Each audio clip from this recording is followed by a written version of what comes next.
Every time I make this dish, I think about my mom. It was the first dish she taught me how to make, and it's really funny because it has nothing to do with our culture. You would think that as a Lebanese mom, she would teach me a dish from Lebanon as my first one. But instead, I was taught this amazing Italian dish. She couldn't have taught me a better recipe. You need patience and skill to make this because this takes up a big chunk of your day. Because of this recipe, I learned how to chop and dice onions. I learned how delicate extra virgin olive oil is, and adding butter enhances the flavor of the whole dish. Even adding spices to your onions as they're being sauteed is a very important step. It elevates the flavors of the spices. They become so immersed with the onions and the oil and the butter. Sauteing the meat without adding the spices first is simply not the same. Even this part of allowing the meat mixture and the marinara sauce to fuse together and combine, giving it that time, allowing it to thicken is so important. Rushing that step won't give you the same overall effect at the end of the dish. Also, fresh mushrooms and canned mushrooms are totally different. As a matter of fact, this is probably the first dish that taught me about herbs. I thought that adding dried basil should be enough, but I quickly learned that fresh basil is so potent that leaving it out will not give you the same result. I made this dish over and over every time thinking, oh yeah, now I perfected it.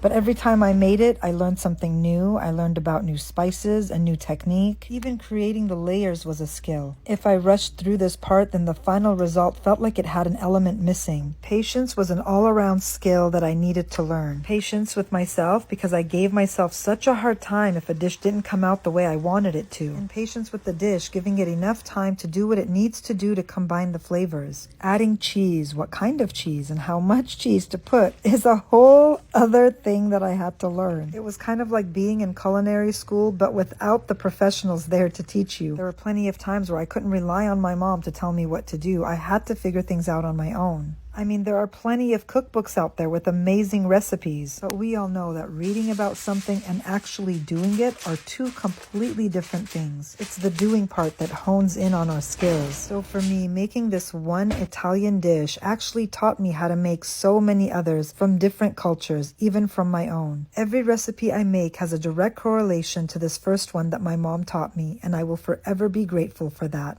Now let me feed you.